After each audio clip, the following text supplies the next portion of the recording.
Welcome to Kamala's fantasy. இந்த பதிவில் June மாதம் அபிஜித் நட்சத்திர நேரம் எந்த நாள் மற்றும் எந்த நேரத்தில் வருது அப்படின்றதும், அந்த சக்தி வாய்ந்த மிகவும் சக்தி வாய்ந்த அந்த 24 நிமிடங்கள் எந்த நேரத்தில் வருது, எப்படி அந்த நேரத்தில் நாம் எந்த கடவுளை வேண்டுதலை வைக்கணும் அப்படின்றதையும் இந்த பதிவில் ரொம்ப தெளிவாக நம்ம பார்க்க போகிறோம்.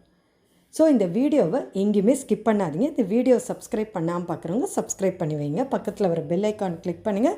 அப்போ தான் நான் போடுற ஆன்மீக பதிவு உடனுக்குடன் உங்களுக்கு நோட்டிஃபிகேஷனாக வரும். அபிஜித் நட்சத்திர நேரம், அது என்னங்க அபிஜித் நட்சத்திர நேரம் அப்படின்றத நான் சுருக்கமாக உங்களுக்கு சொல்கிறேன். இப்போ எப்படி சோடச கலை நேரம், மைத்ர முகூர்த்த நேரம் அப்படின்னு நீங்கள் நிறைய கேள்விப்பட்டிருப்பீங்க.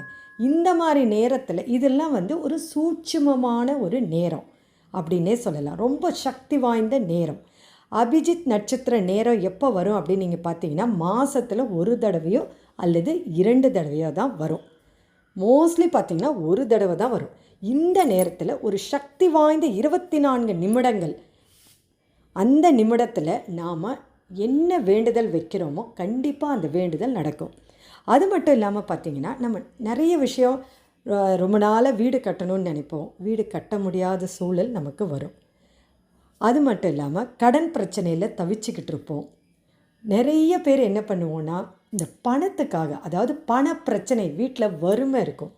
நம்ம எப்படிரா இந்த பண பிரச்சனையை சமாளிக்கிறது, அதற்கான அதாவது நமக்கு அந்த பண பிரச்சனையை சமாளிக்க கூடிய ஒரு சூழல் நமக்கு உருவாகும். ஏதாவது சொல்லுவாங்க பார்த்தீங்களா, நான் ரொம்ப கஷ்டப்பட்டுட்டு இருந்தேன், டக்குன்னு இது இந்த பணம் எனக்கு கை கொடுத்துச்சுங்க அப்படின்னு சொல்லுவாங்க.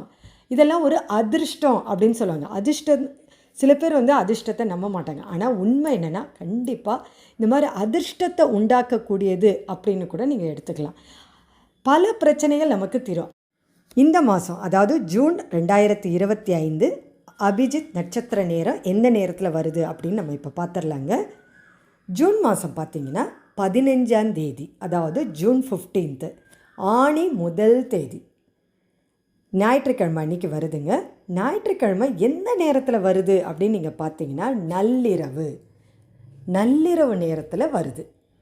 நேரம் அப்படின்னு நீங்கள் பார்த்தீங்கன்னா, நள்ளிரவு 12 மணி 9 நிமிடத்துக்கு ஆரம்பித்து 12 மணி 33 நிமிடம் வரைக்கும் தான் அபிஜித் நட்சத்திர நேரமே இருக்குங்க. அந்த சக்தி வாய்ந்த 24 நிமிடங்கள் இந்த நேரம் தாங்க. சரி, என்ன மேடம் இது நள்ளிரவு நேரமாக இருக்கே அப்படின்னு நீங்கள் சொல்லுவீங்க. ஆமாங்க, நீங்கள் ஏதாவது ஒரு அலாரம் வச்சு அந்த நேரம் தூங்குகிற நேரம்தான். ஆனால் என்ன பண்ணுறது, வேறு வழி இல்லை. இந்த மாதத்துக்கான அபிஜித் நட்சத்திர நேரம் நள்ளிரவு தான் வருது. அதனால் நம்ம ஒரு அலாரமோ ஏதோ ஒன்று வச்சு நாம் அந்த நேரம் எழுந்திருச்சு வழிபாடு செய்யணும். எப்படி வழிபாடு செய்கிறது? மனசார வழிபாடு செஞ்சாலே போதுமானதுங்க. வழிபாடு செய்யும்போது கண்டிப்பாக குளித்து சுத்தபத்தமாக வழிபாடு செய்யணுங்க. நாம் குளிச்சுட்டு கடவுள் அறை, அதாவது பூஜை அறைக்கு போய் உங்ககிட்ட கிருஷ்ணர் படம் இருந்தால் கிருஷ்ணர் படத்தை எடுத்து வச்சுக்கோங்க. இல்லைன்னா பெருமாள் படத்துக்கிட்ட 2 அகல் தீபம் ஏற்றி வைக்கணும். அதுவும் நெய் ஊற்றி ஏற்றி வைக்கணுங்க.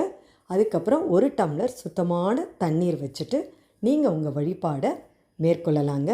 இதில் என்ன மந்திரம் சொல்லணும்னா, கண்டிப்பாக கிருஷ்ணர் மந்திரமோ இல்லைன்னா பெருமாளுடைய மந்திரத்தையோ கண்டிப்பாக உச்சரிக்க வேண்டும் அந்த 24 நிமிடத்துக்கு.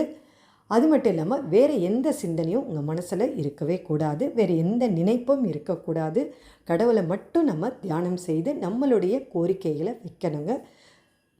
இந்த மாதிரி நம்ம கோரிக்கைகள் வச்சு வேண்டணும்னா கண்டிப்பாக அடுத்து வரும் அபிஜித் நட்சத்திர நேரத்துக்குள்ளேயே உங்களுக்கு கண்டிப்பாக நிறைவேறும். இந்த மாதிரி 2-3 தடவை நம்ம அபிஜித் நட்சத்திர நேரத்தில் உங்களுக்கு நிறைவேறாத ஏதாவது ஒரு தீராத ஒரு விஷயம் இருந்துச்சுன்னா கண்டிப்பாக இந்த மாதிரி கோரிக்கை வைக்கும்போது நடைபெறுங்க. ஏன்னா மிகவும் சக்தி வாய்ந்தது இந்த அபிஜித் நட்சத்திர நேரம். ஏன்னா இந்த அபிஜித் நட்சத்திர நேரம் அப்படின்னு நீங்கள் பார்த்தீங்கன்னா ரொம்பவும் சக்தி வாய்ந்தது.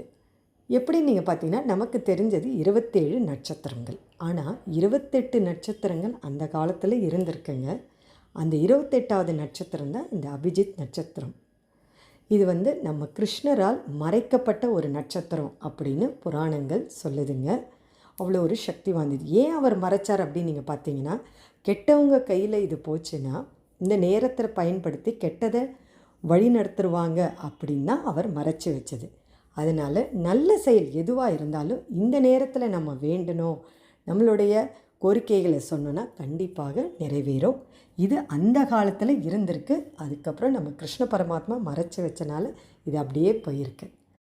அவர் எந்த இடத்துல மறைச்சி வச்சார்னா அவருடைய மயிலிறகு பின்னாடி அந்த இடத்துல தான் அவர் இந்த நட்சத்திரத்தையே, அபிஜித் நட்சத்திரத்தையே மறைச்சி வச்சதா புராணங்கள் சொல்லுதுங்க. இதனுடைய மகிமையை பற்றி நீங்கள் தெரிஞ்சுக்கிட்டு இருப்பீங்க. இந்த பதிவு உங்களுக்கு ரொம்பவே பிடிச்சிருந்தா லைக் பண்ணுங்கள், உங்கள் உற்றார் உறவினருக்கும் ஷேர் பண்ணிவிடுங்க. அடுத்த ஒரு நல்ல ஆன்மீக பதிவோடு உங்களை சந்திக்க வரேன்.